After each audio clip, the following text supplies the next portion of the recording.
მოგესალმებით და რა ვიცი სამწუხაროდ ჩვენს ქვეყანას უფრო მძიმე ასე ვთქვათ წლებიც ახსოვს მისი ისტორიის მანძილზე, როდესაც ოჯახის წევრები და მეზობლები და ახლობლები ასმენდნენ ერთმანეთს, აჭერინებდნენ და ხანდახან ახვედინებდნენ საკუთარ მეგობრებს იახდან ათესავებს და ახლობლებს და უბედურება ჩემი აზრით ჩვენი საზოგადოების არის სწორედ ეს რომ აი ესეთი რაღაცა კოშმარული კულტურა თუ ამას არ ვიცი კულტურა არ ვიცი ალბათ უფრო რაღაცა დაცემა უნდა დავარქვათ ცივილიზაციის რასაც ჩვენ დღეს ვუყურებთ აი ამას ამკვიდრებს პირდაპირ ივანიშვილის პოლიტიკა იმიტომ რომ გასაგებია რომ ადამიანები ვინც წლები მუშაობდნენ ხარ და მხარ რა ვიცი ხო მაგალითად ეს ორი ადამიანი იმიტომ დავასახელე რომ ახლა თანამშრომლობდნენ ჩვეულებრივად წლები მუშაობდნენ საელჩოში რომელსაც მე ხალხმძღვანელობდი მე მუშაობდი საგარეოში ელენე იყო მნიშვნელოვანი ნაწილი ბიუროკრატიული აპარატის რომელიც მუშაობდა ევროატლანტიკურ ინტეგრაციასა და დიახ ეს იყო თანამშრომლობა კოლეგობა და გარდა ამისა მეგობრობაც რა თქმა უნდა და გასაოცარია კიდე ბევრია ალბათ ესეთი ადამიანი რომელიც დღეს ხმას არ იღებს ამაზე არაფერზე იმიტომ რომ უფრთხილდება საკუთარ კარიერას არ ვიცი საკუთარ შემოსავალს საკუთარ კეთილდღეობას საკუთარ შვილებს რომლებიც გასტუმრებული ყავს ძირითადად დასავლეთში რომელსაც ყოველდღე აგინებენ და უანწყავენ საცხოვრებლად თუ სამუშაოდ თუ სასწავლებლად და სხვისი შვილის დედას, რომელთანაც წლები ჰქონდათ თანამშრომლობა, მეგობრობა, ურთიერთობა, წირავენ დილეგში, არ ვიცი, დაინვალიდებისთვის, პოტენციურად თუ რისთვის და საერთოდ რისთვის ზის ელენე ხოშტალია ციხეში. რისთვის ზის და ამათ რო თავი დავანებოთ კახა გალაძეს მინდა ერთი ვინმე მკითხოს არც ხვენია უბრალოდ აი არც ხვენია რომ მის ბანერზე წარწერისთვის წელიწად ნახევარი მიუსაჯეს ქალს ციხეში ჯდომა და დღეს ეს ქალი არის სერიოზული გამოწვევის წინაშე ჯანმრთელობის თუმცა ესეც რო არ იყოს მარტო ეს ფაქტიც არის წარმოუდგენლად შემზარავი რომ წელიწად ნახევარი ადამიანი ციხეში უნდა იყოს იმიტომ რომ ფლომასტერით სადღაც რაღაც თქვენ მაგალითად იგივე ამ ორი ქალბატონისგან გესმით ჩემი ხმა იმიტომ რაღაც ტექნიკურად როგორც ვიცი გვაქვს ხოლმე შეფერხება თუ გესმით ქალბატონო სალომე ჩემი ხმა კი ბატონო ქალბატონო სალომე ანუ თქვენ ზუსტად ამ ორი ქალბატონისგან ითხოვთ ღიად საჯაროდ პოზიციის დაფიქსირებას არსებულზე თუ რეალურად მიგაჩნიათ რომ მათ აქვთ რაიმე ზემოქმედების ბერკეტი ამ შემთხვევაში აი სულ ცოტა შევიდნენ მოინახულონ და საკუთარი თვალით დარწმუნდნენ არა არაფერს არ ველოდები რა შეიძლება ამ ხალხისგან ველოდებოდი მათ გადალახეს უკვე უბიკოდ მორალური სტანდარტი მოხდება შეუძლებელია მე იმიტომ ვაკეთებ და იმიტომ უნდა გავაკისროთ პოლიტიკურად კი არა მორალურად პასუხისმგებლობა ყველას ვინც ეს იმიტომ რომ ჩვენმა საზოგადოება უნდა იცოდოს რომ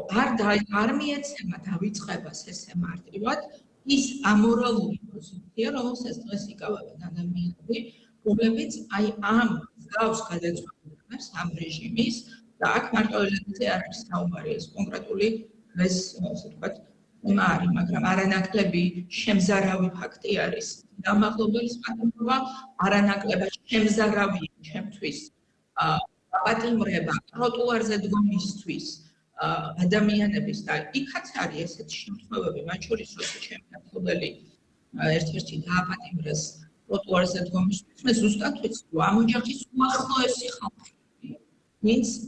ქართული ოცნების პარტნიორი და მე ძალიან მაინტერესებს ეს ხალხი რას მიყავს, როგორ ცხოვრობს და როგორ აპირებს მორალურად საკუთარ თავს იყოს რაღაცა გამართული მდგომარეობაში, როდესაც აი ამ ყველაფერზე პროტესტი არა, როდესაც ამ ყველაფერს ხელს აწერენ, ან თავისი აქტიური მხარდაჭერით რეჟიმის, ან გაჩუმებით და ხმის არ ამოყენებით. იმიტომ რომ მორალური პასუხისმგებლობა საბოლოოდ ყველას ეკისრება. ესე არ არის, რომ ვინც ხელბოჭენი დაადო ელენეს და სხვას და დააპატიმრა, ის არის მაგ პასუხისმგებელი და მე ვფიქრობ, რომ ჩვენ ამაზე მეტი უნდა ვისაუბროთ, იმიტომ რომ მორალური წნეხია, მორალური პასუხისმგებლობა უნდა იგრძნოს ყველა დღეს, ვინც შესაძლებლობას ხდის თავისი აქტებით აქტიური ან პასიური პოზიციით, რომ ესეთი საშინელება, ასე ვთქვათ, ესეთ საშინელ ვითარებაში უწევდეს ჩვენს გარშემო ადამიანებს ცხოვრება და არსებობა და დღეს კონკრეტულად ელენეზე მქონდა საუბარი, მაგრამ არანაკლებ საგანგაშოვარი ბევრი სხვა მოვლენა, რაც ჩვენს ქვეყანაში ხდება. ადამიანური თვალსაზრისით და მორალურით და ასე ვთქვათ, გარდა პოლიტიკური პლასტისა და გარდა იმისა, ეს რაც ნიშნავს ამ ქვეყნისთვის, რაც ნიშნავს ევროკავშირში ჩვენი მომავლისთვის და სხვა და სხვა. კიდე არსებობს მორალური განზომილება და ეს მორალური განზომილება არ უნდა დავივიწყოთ მეუღლე, რომ ხშირად შევასწავლოთ ერთმანეთს. კი ბატონო, ეხლა რაც შეეხება ნაციონალურ მოძრაობაში მიმდინარე პროცესებს, სხვა შემთხვევაშიც დამისვამთ თქვენთვის თქვენი ყოფილი თანაგუნდელების შესახებ შეკითხვა და ბუნებრივი ახლაც მაინტერესებს თქვენი მოსაზრება, რამდენად ნორმალურია, როდესაც პარტიის მოქმედი თავმჯდომარე ფაქტობრივად მისი თავმჯდომარეობიდან გათავისუფლების შესახებ ინფორმაციას იგებს Facebook-ით, ხო, ვიცით რა მოხდა მელიას შემთხვევაში, თვითონვე უწოდა ამ ყველაფერს გადატრიალება, ხაბეიშვილის ჯანმრთელობის მდგომარეობის მიზეზით განცხადება დააწერინეს და აგერ თინა ბოკუჩავამ ეს ყველაფერი შემთხვევით გაიგო და მისი მხრიდან რეაქციამაც არ დააყოვნა, მან თქვა რომ მოულოდნელი იყო და უკიდურესად სამწუხარო მისთვის. მე როგორც მუდამ თავს შევიკავ ყველანაირი პოზიციის დაფიქსირებისგან პარტიაში, რომელიც არც ამ პარტიის წევრი ვარ და არც მხარდამჭერი ვარ ამ პარტიის, ეს ვფიქრობ რომ მათი როგორც პოლიტიკური მუქალების არ ვიცი, გნებავთ პოზიცია და არ ვთქვით, გნებავთ შეხედულება და არ ვთქვით, მე ესე მჯერა და ვხედავ, რომ დღეს თუ ვინმე ხეირობს ყველანაირი პოზიციური დაპირისპირებები და თავის როლისგან, აუგებრობებისგან, ეს არის ბიძინა ივანიშვილის ხელისუფლება. ამიტომ მე შემიძლია გითხრათ, ჩვენი პარტია ლელო რა სიმბოლობით ხელმძღვანელობს, მიუხედავად იმისა, რომ ძალიან ხშირად და უსაფუძვლოდ, ძალიან დაუმსახურებლად და ადამიანურადაც, ასე ვთქვათ, ყინულად, პოლიტიკურადაც დამაზიანებლად და ყველანაირი თვალსაზრისით ძალიან უსაფუძვლო ხალხის უსროლიად ჩვენგან გასული წლების და გასული პერიოდის მანძილზე ბევრ ოპოზიციონერ კოლეგას მიუხედავად ამისა, ჩვენი შევანი არის ზმარდები, რომ ჩვენ არ ვართ არც ერთი ოპოზიციური პარტიის ოპოზიცია. ჩვენ გვაქვს ჩვენი ბრძოლის გზა, ჩვენ ამ ბრძოლის გზის ჯერა, ჩვენ ამ ბრძოლაში ვიხდით მათ შორის საკმაოდ მძიმე ფასი, იმიტომ რომ როგორც ყველა სხვა დღეს ივანიშვილის რეჟიმთან დაპირისპირებაში ყველას უწევს თავისი ფასის გადახდა ამაში და ჩვენ გვჯერა, რომ ქართულ ხალხს სჭირდება, რომ დაინახოს რეალური ალტერნატივა, რომელსაც შეუძლია არა მხოლოდ შეცვალოს ხელისუფლება, არამედ ხელისუფლების შეცვლის შემდეგ ცხოვრად და მათ სასიკეთოდ მართოს ეს ქვეყანა, წარმართოს ეს ქვეყანა იმ გზაზე განვითარების, რომელიც მოიტანს მშვიდობას, კეთილდღეობას და დაცულობას თითოეულ ქართულ ოჯახში. ამიტომ ჩვენი დღის წესრიგი არის ხალხი, ჩვენი დღის წესრიგი არის ხალხის პრობლემები, ჩვენი დღის წესრიგი არის, რომ შევთავაზოთ ადამიანებს უკეთესი მომავლის ხედვა, ალტერნატიული მომავლის ხედვა და მე ყოველ შემთხვევაში ჩემს აზრს გეტყვით, რომ ვფიქრობ, რომ ჩვენ მხოლოდ ყველა მოვიგებთ ყველას, ვისაც გვინდა ქვეყანაში სასიკეთო ცვლილებები, თუ ამ, ასე ვთქვათ, ფილოსოფიით იქნება გამსჭვალული ყველა ოპოზიციური ძალა, რომელიც დღეს უპირისპირდება ამ რეჟიმს. ახლა ევროპარლამენტის ანგარიშს უნდა ითქვას სამართლიანობისთვის, რომ თუ არ ვცდები 2021 წლის შემდეგ არაერთი მძიმე რეზოლუცია და ანგარიში მიუღია ქართული ოცნების წინააღმდეგ ევროპარლამენტს. აი როგორ ფიქრობთ, სხვათა შორის ძალიან საინტერესოა ვიქტორ ყიფიანმა აღნიშნა ის, რომ ამ ანგარიში უკვე მეორედ ხვდება ირაკლი ღარიბაშვილი და მასზე საუბარი არის როგორც პოლიტიკური ნიშნით დაკავებულზე, იმიტომ რომ სერიოზულ შეშფოთებას იწვევს ირაკლი ღარიბაშვილის დაპატიმრებაო, სწორედ ეს ფრაზა არის მოყვანილი ამ ანგარიშზე. მოდი ჯერ ამით დავიწყოთ და შემდეგ უკვე მაინტერესებს როგორ ფიქრობთ აი 2021 წლიდან დღემდე მიღებული რეზოლუციების შემდეგ ეს იქნება თუ არა ის საბოლოო წერტილი, რომელსაც ძალიან მძიმე შედეგები მოჰყვება უკვე ქართული ოცნებისთვის. პირველ რიგში რაც ეხება ღარიბაშვილს ძალიან მოკლედ ვიტყვი, რომ თუ ქვეყანაში არ არსებობს სამართლიანი სასამართლო, არ არსებობს დამოუკიდებელი მართლმსაჯულება,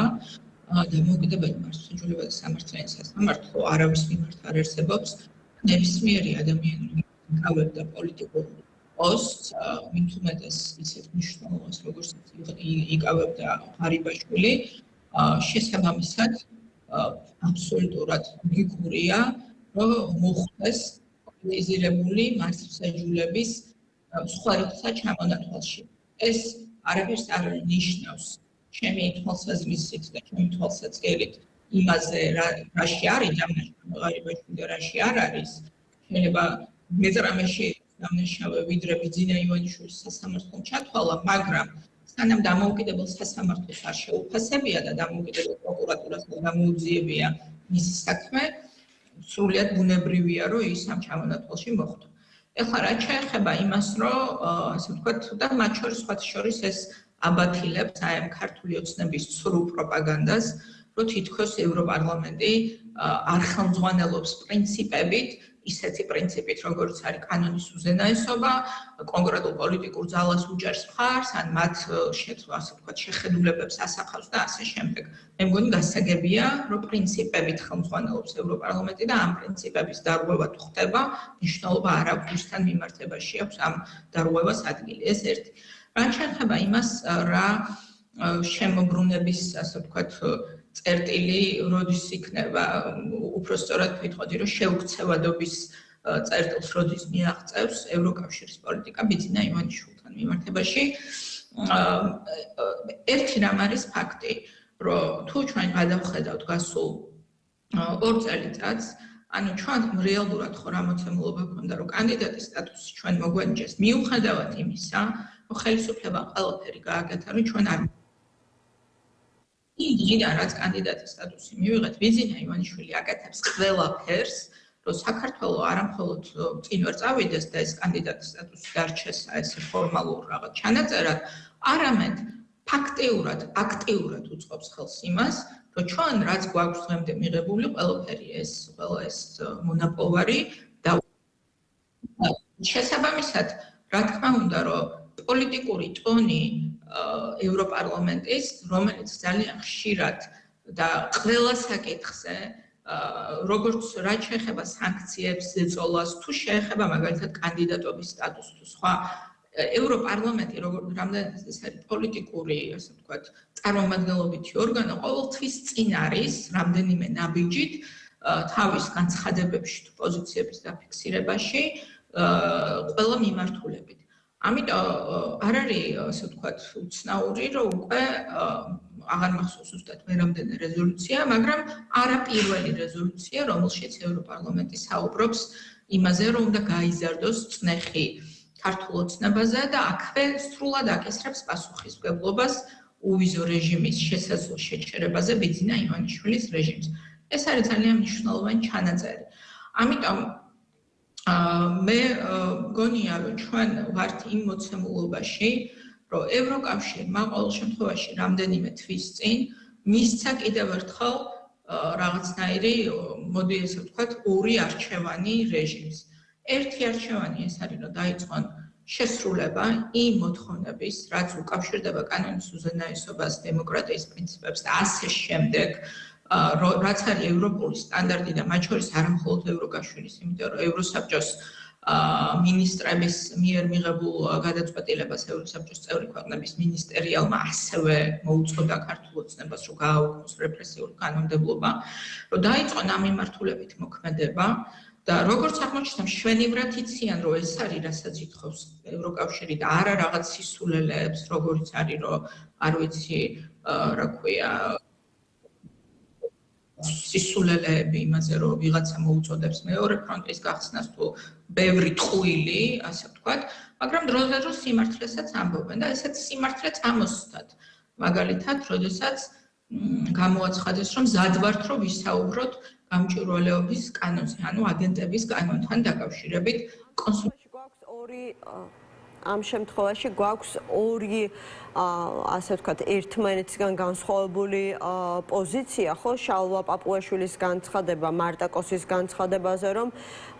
ეს აღარ იქნება ის კავშირი, რომლის წევრობაზეც საქართველომ განაცხადი შეიტანა და არც ამგვარი კავშირის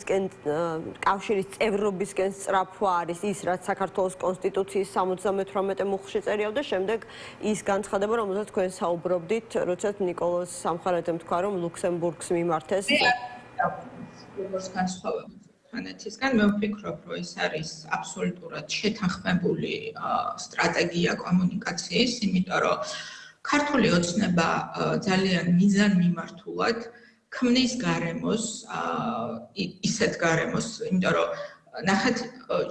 საქართველოს შემთხვევაში რუსეთისთვის გამოწვევა რა არის. მათ მოახერხეს, რომ საქართველოს დღეს ყავს ხელისუფლება, რომელიც არ ასახავს ქართული ხალხის უმრავლესობის ნებას და ამიტომ ამ ხელისუფლებამ შეაჩერა ევროკავშირში გაწევრიანების პროცესი და გვაკარგვინებს უვიზო რეჟიმსაც ევროკავშირთან. იმიტომ რომ ეს არის ხელისუფლება, რომელიც არის ანტი-ქართული და შესაბამისად ანტი-ევროპული. ესეთი ხელისუფლება რუსეთს დღეს ყავს ქვეყანაში. მაგრამ რუსეთის პრობლემა არის რა რომ საქართველოს ხალხი რჩება ერთგული თავისი ევროპული არჩევანის და ეს არის პრობლემა მათ შორის ივანიშვილისთვის, იმიტომ რომ რატო ვერ ქმნის ივანიშვილი იმ ავტოკრატიულ სტაბილურობას, რომელიც მას ესე ძალიან უნდა. მარტივად რო თქვა, რატო ვერ აღწევს ივანიშვილი იმას, რომ შეწყდეს პროტესტი, შეწყდეს წინააღმდეგობა ავტოკრატიულ პოლიტიკასთან, რომელსაც ის ატარებს და ანტიევროპულ პოლიტიკასთან. ვერ შეძლებს აკეთება, იმიტომ რომ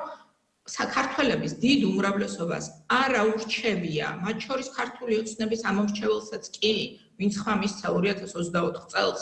მათთვის რო ეთქვათ, რომ ჩვენი გეგმა არის, რომ ევროკავშირთან შევწყვიტოთ კანდიდატის სტატუსზე მოლაპარაკება, იმიტომ რომ არ გვინდა ევროკავშირი და უვიზო რეჟიმიც პრინციპში არ გვინდა, იმიტომ რომ ძალიან ძვირფას გთხოვენ ამაზე. ქართულ ოცნებას როგორ გონიათ მისცემდა, თუნდაც ის ხალხი ხმას, ვინც მისცა ხმა, მე მგონია, რომ ძალიან ბევრი ადამიანი აღარ მისცემდა მათ ხმას. ამიტომ პრობლემა დღეს, რომელიც აქვს ივანიშვილს და რუსეთს, ეს არის, რომ ქართული ხალხის განწყობა უნდა რაღაცნაირად მომზადდეს იმისთვის, რომ ფორმალურადაც საქართველოს დაკარგოს ყველანაირი სიკეთეები, რაც ევროკავშირთან ურთიერთობებში ჩვენ გვაქვს. ამიტომ ისინი ქმნიან აი ამ ორ ხაზს პროპაგანდის. ერთი ეს არის ტყუილი პროპაგანდა, რომ ვითომ აპირებენ, რომ რამე შეცვალონ და ამას ვამბობდი, რომ როაცხადებენ, ანუ ესე იგი იციან პრობლემა რა არის და პრობლემა თუ იციან რა არის, ამას საუბარი რაში სჭირდება, შეცვალონ, მოაგვარონ ეს პრობლემები და რაც თავარია, უკვე 2 წელიწადია ეუბნებიან, რომ ეს პრობლემაა. ვფიქრობთ, რომ შეიძლება საქმე იქამდე მივიდეს, რომ არ ვიცი, გააუქმონ ან შეარბილონ, კონკრეტულად იყო დასახელებული, ხო, გამჭვირვალობის შესახებ კანონი. უვიზო რეჟიმს ეხება, უვიზო რეჟიმის შეჩერება, რომ არ მოხდეს საქართველოსთვის, არსებობს ძალიან კონკრეტული საჯაროდ ხელმისაწვდომი დოკუმენტი, ჩამონათვალით, 8 პუნქტიანი ჩამონათვალით, რა უნდა მოხდეს. მე მაინტერესებს ამ ჩამონათვალიდან ერთი მაინც არის შესრულებული დღეს, როდესაც გვეუბნებიან, რომ ჩვენ ჩავედითო ბრიუსელშიო და ექს რაღაც ტექნიკური დელეგაცია გავაგზავნეთო, რატო გააგზავნეს ტექნიკური დელეგაცია? ჩამონათვალში რა პრობლემებიც იყო აღწერილი, იმ პრობლემებზე პასუხის გამცემი რატო არ გაუშვეს ვინმე ბრიუსელში, თუ მათი დღის წესრიგი არის მართლაც, რომ ჩვენ არ დავკარგოთ უვიზო მიმოსვლის შესაძლებლობა. კონკრეტული ჩამონათვალია პირობების, ამიტომ ამ პირობებს ან შეასრულებენ, ან არ შეასრულებენ. მე როგორც ვხედავ, არაპირებენ ამ პირობების შესრულებას, მაგრამ უნდათ რომ შექმნან რაღაცა კიდე ტყუილი პროპაგანდის ხაზი, რომლითაც ვიღაცას ალბათ კიდევ მოატყუებენ, არ ვიცი, მათ პროპაგანდისტულ მედიას ვინც უყურებს, რომ თითქოს ქართული ოცნება ყველაფერს აკეთებს იმისთვის, რომ ჩვენ არ დავკარგოთ უვიზოთ მოგზაურობის შესაძლებლობა ევროკავშირში, ნორმალიზაცია მოხდეს ურთიერთობების, მაგრამ აი ესეთი ცუდი ევროკავშირი სჯის, ასე ვთქვათ, საქართველოს და არ უნდა ამ თანამშრომლობის განვითარება, რომ როდესაც დადგება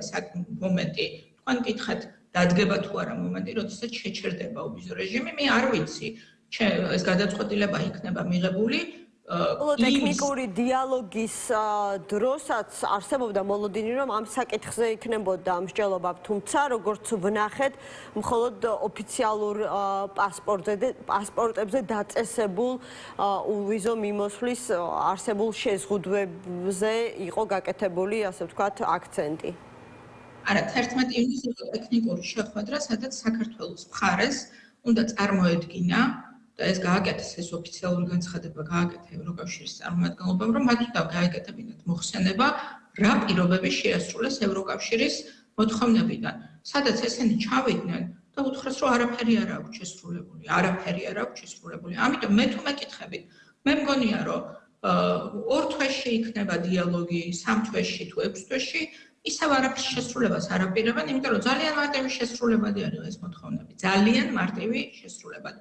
ოღონდ მერე უნდათ რომ დააბრალონ თუ ასე ვთქვათ, ვითარება დამძიმდება, თუ ევროკავშირი ჩათვლის, რომ სხვა გამოსავალი არა აქვთ, გარდა იმისა, რომ მაგალითად შეაჩერონ დროებით უვიზო მიმოსვლა, მაგალითად თუ მოუწევთ ესეთი გადაწყვეტილების მიღება, მოუწევთ იმის გამო, რასაც დღეს აკეთებს ივანიშვილის რეჟიმი გამიზნულად, მიზანმიმართულად და სისტემატიურად. ოღონდ ესენი ხო არ აპირებენ, რომ მე გამოვიდნენ და თქვან, რომ ჩვენ არ გავაკეთეთ, რაც გასაკეთებელი იყო. ესენი აპირებენ, რომ ხალხს მოტყუება გააგზავნონ, რომ ჩვენ ყველაფერი ვცადეთ, მაგრამ ნუ აი არ გამოვიდა და რაღაცა სისულელის თქმას ალბათ ზემოდან ისეთის, როგორიც არის, არ ვიცი, რომ მაგალითად არ ვიცი, მეორე ფრონტი უნდა გაგვეხსნა, არ ვიცი, ქალები კაცებად გადაგვეკეთებინა, კაცები ქალებად და ბევრი, ასე ვთქვათ, რუსული პროპაგანდისტული ნიაღვარი წამოვა. მე მაქვს ეს მოლოდინი და მე ამიტომ ხედავ, რომ ეს არის ერთი და იგივე, ასე ვთქვათ, ერთი და იგივე პროპაგანდის ორი ხაზი. შემზადება საზოგადოებისთვის იმისთვის, რომ ევროკავშირს დააბრალონ ყველაფერი და მეორე მხრივ შემზადება იმისთვის, რომ ევროკავშირი არის ცუდი და ამათაც ჰადეს ყველაფერი, მაგრამ მადლობა. ამ წუილის რეზოლუციით, რომელიც ევროპარლამენტმა მიიღო, რომელშიც კიდევ ერთხელ სრული მხარდაჭერა პოლიტიკური, ყველა პოლიტიკური ჯგუფის ევროპარლამენტში, ანუ სრული მთელი პოლიტიკური სპექტრის ევროკავშირის მხარდაჭერა გამოცხადა ქართული ხალხის ევროპული არჩევანის მიმართ და გაფრთხილება მიეცა კიდევ ერთხელ ივანიშვილს და უკვე უფრო კატეგორიულ ტონში მოთხოვნა დადგა ივანიშვილის სანქცირების